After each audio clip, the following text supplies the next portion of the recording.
oui, arrière-grand-parent est décédé. À ce titre, permettez-moi de me présenter à vous.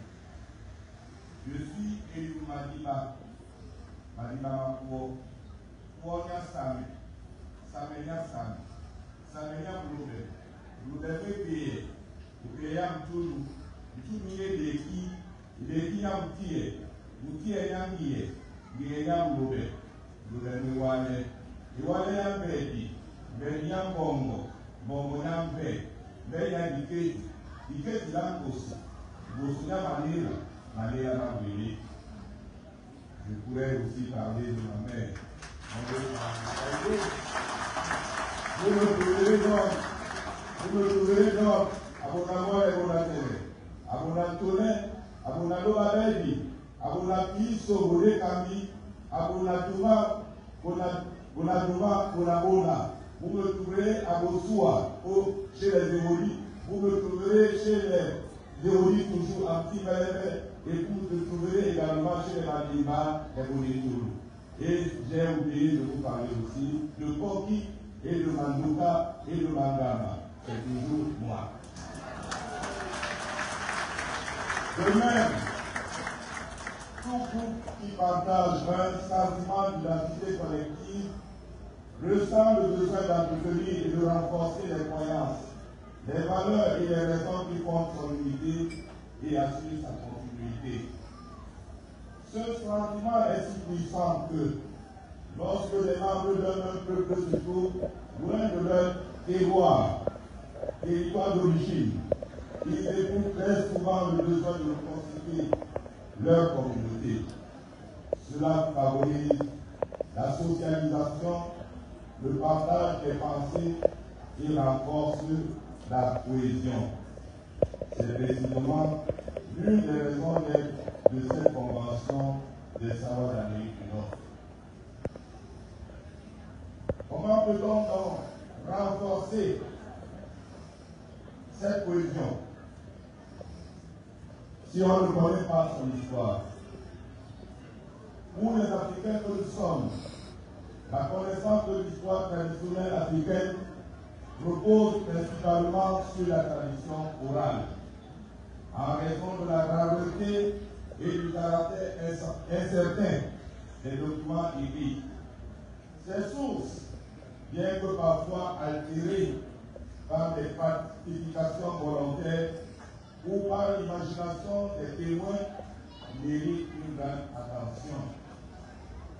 Une identité bien assimilée permet de comprendre que les mélanges ethniques ou raciaux sont inévitables. Les embrouilles, les raisons sont multiples. La guerre, la famine, beaucoup de raisons amènent les gens à se déplacer. Les gens ne restent pas sédentaires. Pour des raisons que je viens de citer, il y a notamment aussi le climat. Pour des raisons économiques, ils se déplacent, ils rencontrent d'autres peuples, cohabitent avec eux, ce qui entraîne naturellement des métissages. Se pose alors la question de l'usage parfois imprécis des termes Douala et Sawa pour désigner cet ensemble. En effet, en 1949, une ethnologue française, Hélène Dugas, avait fait la classification des tribus camerounaises en 10 classes.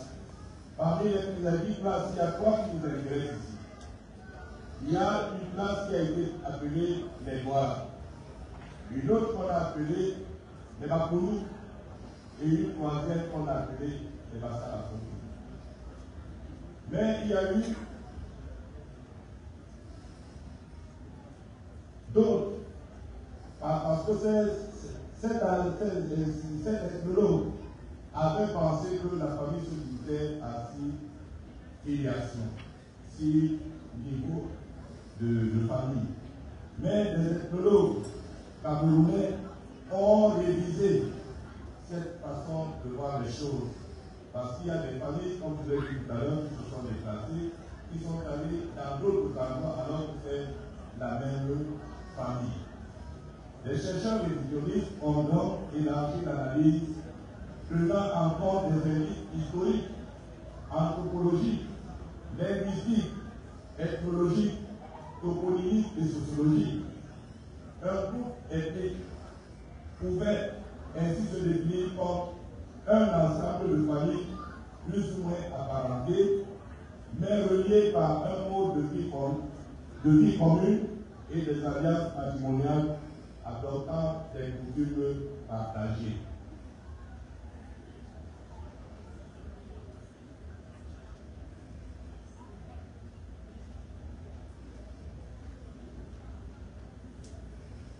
Le terme Douala donc posait problème.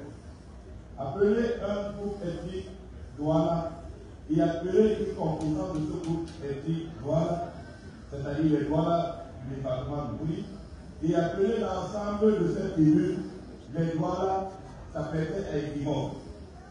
Il y avait même, à un moment donné, des gens qui disaient, regardez notre Douala, vous êtes Congo, vous dites que vous êtes Douala. Vous êtes Ivoire, vous dites que vous êtes Douala. Cela a suscité des rancœurs, cela a suscité beaucoup de choses. Il fallait donc redéfinir avec le nouveau terme. Et on a pensé à changer ce nom par le nom Sawa. Sawa, on a dit le bord de la mer, Sawa, on a dit Katou. Toutes ces populations qui sont dans le Sawa-land, ces populations qui ont les mêmes religions, ces populations qui ont le même héritage religieux. Et on a pensé que on n'est pas seulement prêt parce qu'on a des liens biologiques, mais il y a aussi des liens financiers de ce provenir des mariages entre les tribus. Tout cela a donné lieu à savoir que ce ministère a besoin de se limiter par ceux qui sont dans le département du pays, ou bien les trois régions locales, la Kanaka maritime et le pays, mais il y a des savoirs. Qui est donc Nasawa? Il s'agit des ressortissants du département du pays, c'est-à-dire les Douanes, les Makoko, les Bassa, les Adiba qui sont à Malo. Il s'agit des populations du monde, les Congo, les Makoko, les Lampol, les Bonké, les Malou, les Bakou, les Lankata, les Baléka, les Bou. Il s'agit des populations du Bako, du Bibria, les Bakweli, les Isubu, les Bakos, les Mongo. Il s'agit des populations de la Bébé, c'est-à-dire les Bangais, les Bakou, les Balou, les Barong, les départements du Dia, les Bagdala, comment les Bibo, Baboussou, les Libya et les Ouro. Il s'agit des populations de la Corée, les Makamba, les Dorofou et les Yamas. Le département du Mal de Amampe, les Banaki, qu'on appelle aussi les Yann. Le camp, dans le camp, on retrouve les Bimouni, les monuments, les Massa, les Bonké, le Bayak, les Mandel, les Bacs qui sont aussi des Bacs, etc. Dans la Salada maritime, on retrouve les Bakoko, les Bassa, les Babimba, les Congo-Sou. Dans l'océan, nous avons les Bakanga, les Bakoko, les Yassa et les Bokwe.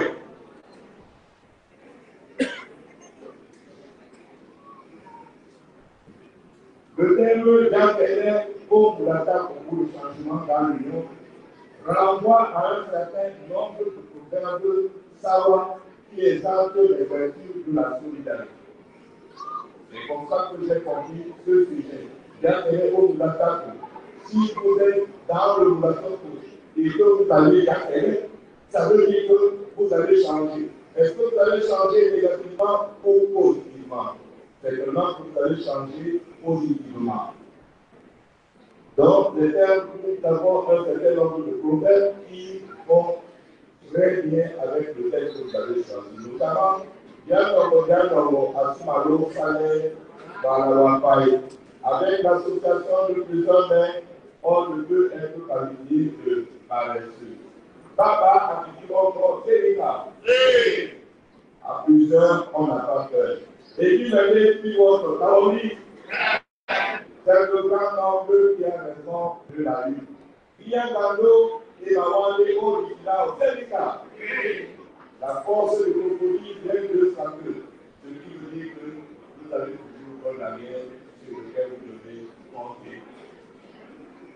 elle nous invite à revisiter afin d'analyser les caractéristiques de la solidarité de l'homme salarié.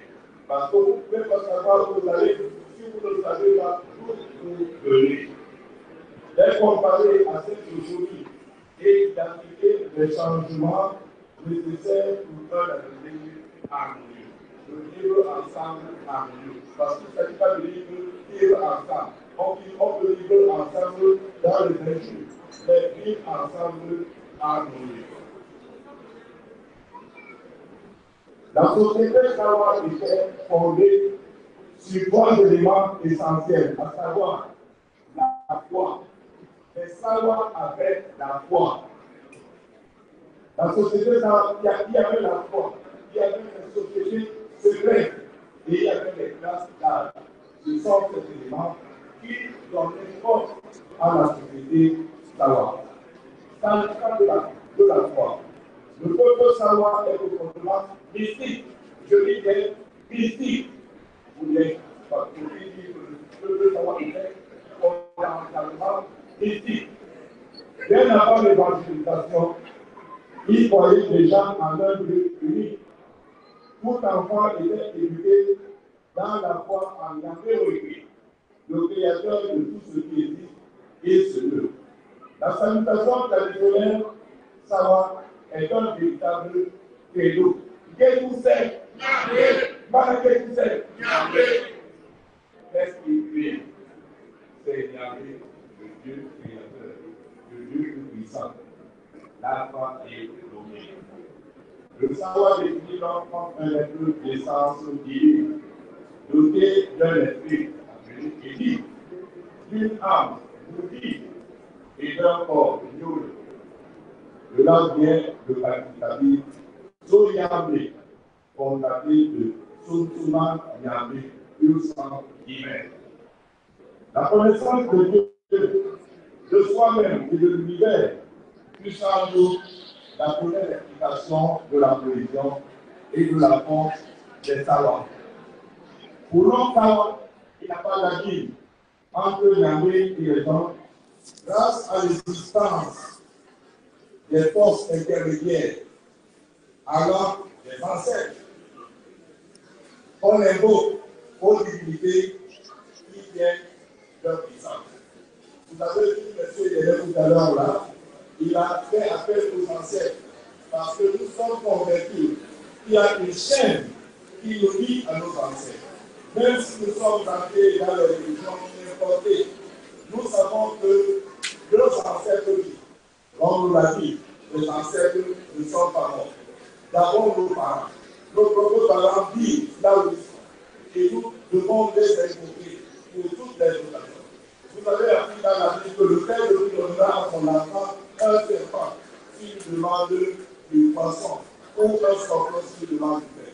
Alors si vous savez donner une poisson à votre enfant, combien de fois vous le faites? Eux, ils sont venus le faire, c'est d'abord votre propre père. Parce que si vous ne connaissez pas votre père, ce n'est pas le Dieu qui vous le voyez pas, vous allez le guérir.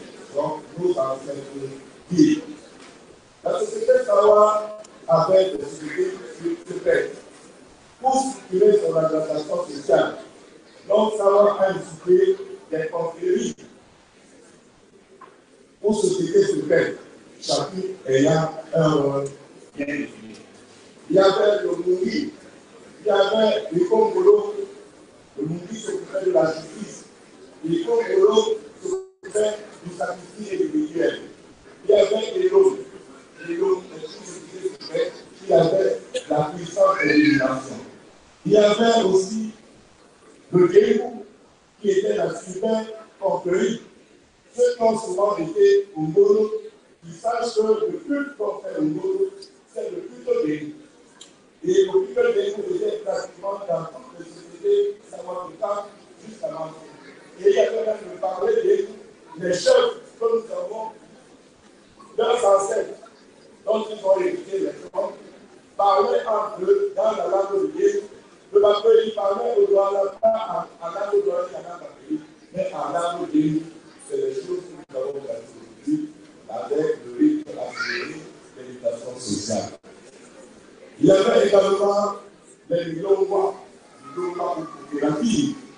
Et ces millions s'occupaient aussi bien des spéculatives que la finance initiée par les femmes. C'est les femmes qui planifiaient les millions noirs. Ainsi que le Gandhi. Aujourd'hui, on parle du Gandhi. Beaucoup ne savent pas que le Gandhi, c'est un terme noir. Parce que quand les gens venaient acheter la marchandise, lorsqu'on traitait avec l'État, les commerçants européens qui venaient chez nous, ils avaient l'obligation de payer le péage à nos ancêtres. Et ceux qui avaient leur marchandise, parce qu'il y avait des pirates en mer, il y avait donc une police qui était chargée de protéger ces gens qui payaient le Gandhi. Le Gandhi a payé avec le temps, mais sachez que c'est ça, c'était une société secrète qui pratiquait le Gandhi. Il y avait d'autres sociétés secrètes, il y avait le Bandi, il y avait le parc caché de l'animal, il y avait le Tambi chez l'anneau, il y avait le Sanko. Je crois qu'il y a des enfants que vous entendez ici, Sanko payé, il y a un payé, il y a le Sanko payé, il y a un payé, il y a une société secrète. Il y avait aussi les classes d'âge. Les classes d'âge des associations vivant les gens qui étaient dans un état de droit, qui étaient occupés dans la même société d'âge, hommes et femmes, sans distinction. Cette société d'âge constituait le véritable effort initiatique destiné à transmettre à chaque enfant la connaissance de soi pour en faire un adulte mûr, un être social et solidaire, utile à la société. Mais à l'époque coloniale, conforme aux prestations, ces associations avaient pour mission de reconstituer autant que possible l'esprit de société secrète. Elles visaient à conserver un socle d'identité culturelle à transmettre à la postérité. Les membres de l'association étaient d'anciens camarades du conflit, dont la seule âme part au reversement, au lieu de respect la solidarité.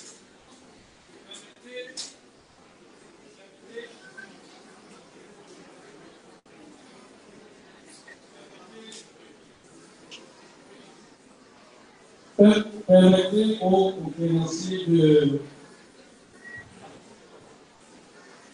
conférenciers de boire un verre d'eau, mais pendant qu'ils boivent un verre d'eau, nous vous prions de faire silence.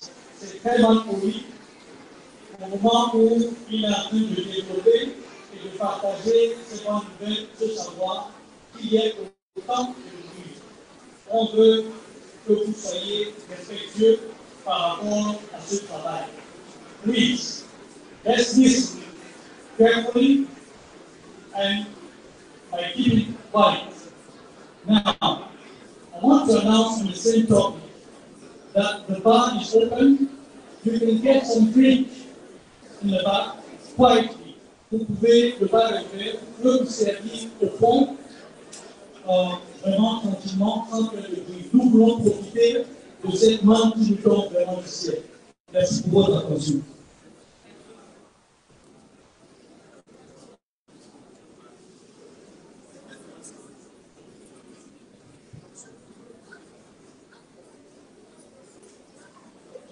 Les sociétés savoir traditionnelles, appuyées sur les conflits et les classes d'âge, étaient fortement structurées. Elles reposaient sur un principe central, l'épanouissement de l'individu est garanti dès lors que les intérêts du groupe sont assurés. Au Congo,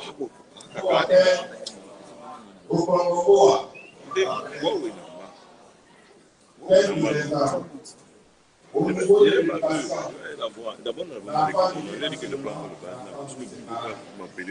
l'enfant était l'enfant de la tribu. Ce n'est pas ce que vous faites aujourd'hui. Votre enfant revient avec des pleurs. Il vous dit que c'est content qu'il a frappé. Autant jadis, vous-même, vous allez encore taper votre enfant parce que vous savez que votre frère ne peut pas taper sur votre enfant gratuitement. Aujourd'hui, dès que l'enfant revient avec les pleurs, c'est votre femme qui va sortir pour aller menacer votre frère. D'ailleurs, votre frère, votre maman là-bas, d'ailleurs, quand vous avez votre frère, il faut que parce qu'il attend que le moment de joie et que le Seigneur va venir. C'est pas ce que je veux. Les mariages, les unions reposaient sur de savantes considérations d'alliance entre famille et clan. Vous n'alliez pas épouser n'importe qui. Déjà, c'est votre maman qui vous choisissait la femme. La femme que votre mère avait portée, c'est portée comme une poids. La mère a poids. La mère a porté. Et vous êtes donc le poids de votre fils. Belle-mère, c'était les femmes, français appellent la pluie. La gestion foncière, les terres appartenaient à la communauté. Une portion peut être cédée à un bien pour habitation ou pour agriculture. Mais il ne s'agissait que d'un droit d'occupation, jamais d'une propriété individuelle. Ce sont les gens qui nous amènent les titres fonciers. Et vous voyez ce que les titres fonciers font aujourd'hui. Alors, je fais la parenthèse. La justice était rendue au nom du groupe. Elle peut aller jusqu'au bannissement ou à la peine de mort, sans jugé par les tribunaux. Vous savez que certaines personnes dont il parle non ont été déplacées, ont été chassées de leur village pour des raisons, soit c'était des assassins, soit c'était des sorciers, de tout genre. On vous chassait de votre village, on vous donnait la médecine, la pilote, et vous allez courir dans vous comme ça, on vous récupérait, quelquefois, vous allez dans votre famille marginale. Il y a donc des gens qui ont même des groupes ethniques qui se sont retrouvés ailleurs, alors qu'ils sont des origines vers notre pays.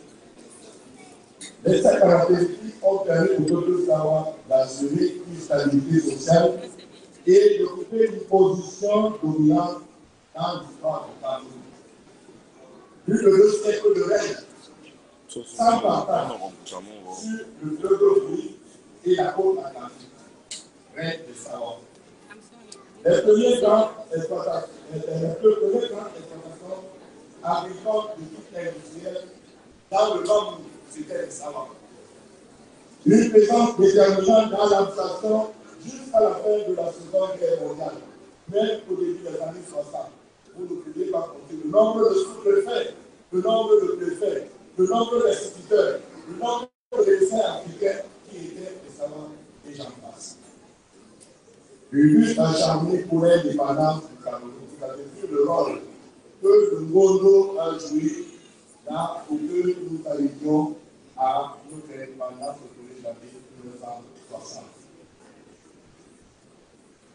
Mais au rythme accéléré du contact avec la civilisation occidentale d'une part et l'urbanisation d'autre part, les facteurs de solidarité, parce que nous parlons de la solidarité, entretenus si longtemps et qui ont permis l'épanouissement du peuple savant ont commencé à péricliter.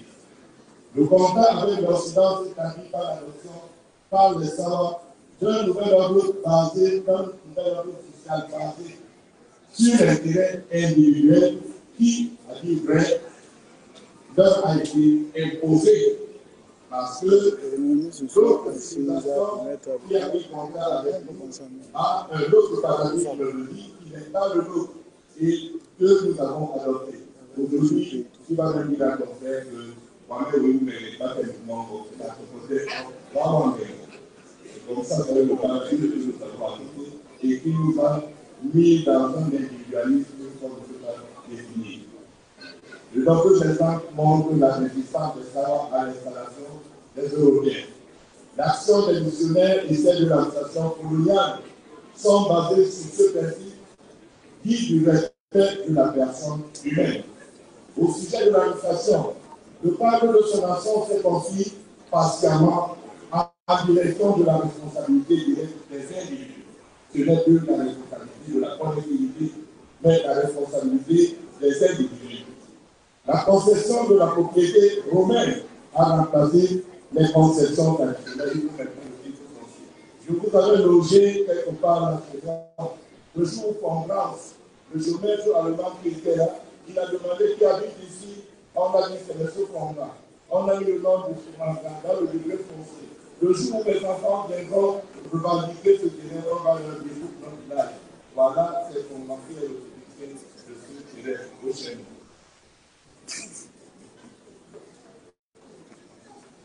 Quant à l'action des missionnaires, elle a également contribué. Alors, tout à nous est non exhaustif. Il montre une évolution apparemment inévitable de la paix de tous les mécanismes de solidarité qui existaient au sein de la communauté savante. Cela pouvait impliquer que le savant ne se sent plus qui se solidaire avec sa communauté, tel que cela apparaît dans plusieurs cas. Au plan international, le triomphe du libéralisme, l'éclatement des limites anciennes, des terres, ainsi de suite. Au plan local, faiblesse de certains mécanismes de solidarité nationale, mobilisation de la population du fait de la crise économique, réveil d'autres communautés dans la compétition pour les positions d'influence dans la société. Maintenant, nous devons penser à la renaissance du fétichisme, la vie du local, d'activer toute la société, à énumérer les faiblesses ou les raisons qui ont permis le il faut repenser l'union et la synergie communautaire au-delà de ce qui est fait.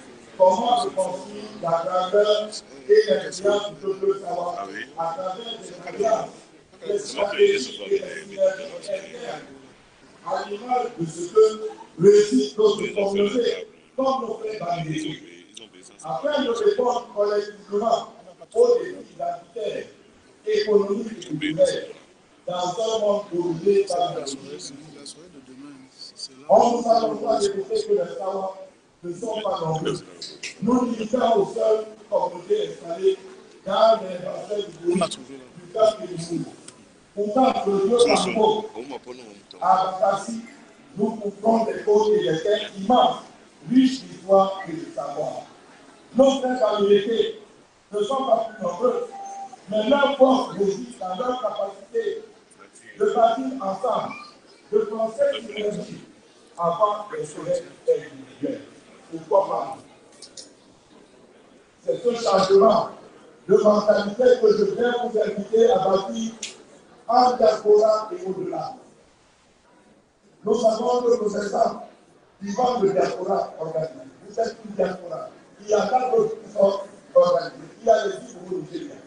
Les présents en diaspora aux États-Unis, au Royaume-Uni, qui possèdent un esprit entrepreneurial très puissant et un modèle inspirant. Nous pouvons citer Rwanda Ligo, une organisation internationale qui contrôle les actions politiques, économiques et culturelles de ce peuple. Nous avons les Tokyo du Rwanda, nous avons d'autres, nous avons les Sénégalais, les Wolof, nous avons les Juifs qui sont partout dans le monde, nous avons les Indiens et pour les Chinois à l'Afrique, qui font même déjà les pays de maïs dans les quartiers. L'Europe centrale, qui va donc jouer le rôle central. Mon homme l'a dit, mon homme le souhaite, est que l'institution du monde soit un instrument. Ce n'est pas parce que je suis élu membre du de l'ONU. Mais je dis ce que j'ai pensé, que j'ai lu. Mon homme le souhaite est que l'institution du monde soit l'instrument de régulation d'une nouvelle ère qui doit s'ouvrir au peuple, au sein du peuple savoir. Au regard de son identité historique désormais reconnue par l'UNESCO. En effet, le monde fait partie des mécanismes traditionnels de prévention et de résolution des conflits. Il n'est pas une institution dédiée au champ sociétal savant. Il fait partie des éléments qui permettent encore de construire et de promouvoir des idéaux de collaboration socio-culturelle. Le monde doit à cet effet parvenir à éteindre les cendres en fonction des divisions planiques qui laissent apparaître des tensions au sein d'un même peuple. dû à la confiscation du gondo par un seul groupe. Le gondo doit circuler pour tout le monde. Nous sommes tous des savants. Si nous voulons, nous d'abord que nous sommes des savants, il faut que nous soyons des savants à part entière. Il n'y ait pas une répartition inégalitaire des avantages que le gondo donne. Il faut que le gondo s'arrive au modernisme et se mue au-delà de son aspect festif, en un levier incomparable de développement du peuple savant dans tous ses aspects, en travaillant en synergie avec sa diaspora. C'est pour ça que ce que vous avez entamé il y a quelques années aux États-Unis et que vous continuez ici, vous le pensez avec foi, avec détermination. Chers frères, chères sœurs, savants d'Amérique du Nord, ceci est le message que je vous apporte avec la foi en la force des codes de vie que nos ancêtres nous ont légués et que nous devons perfectionner pour mettre en place une plateforme de vivre ensemble harmonieux.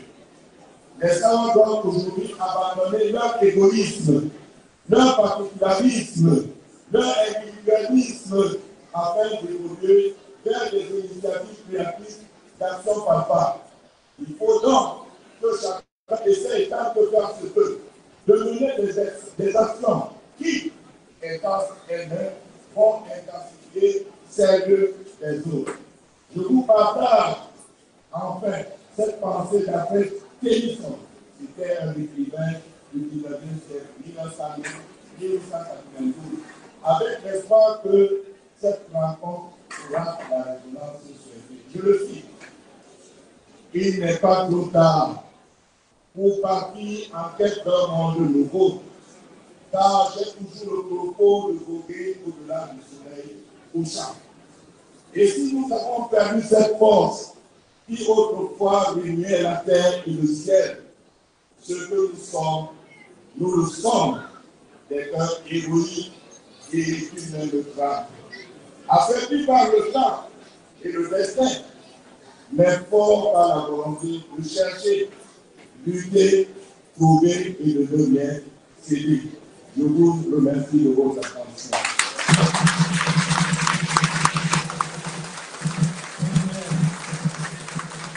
Il n'y a pas de mots. Il n'y a pas de mots pour dire merci. Pour ceux qui aiment la lecture,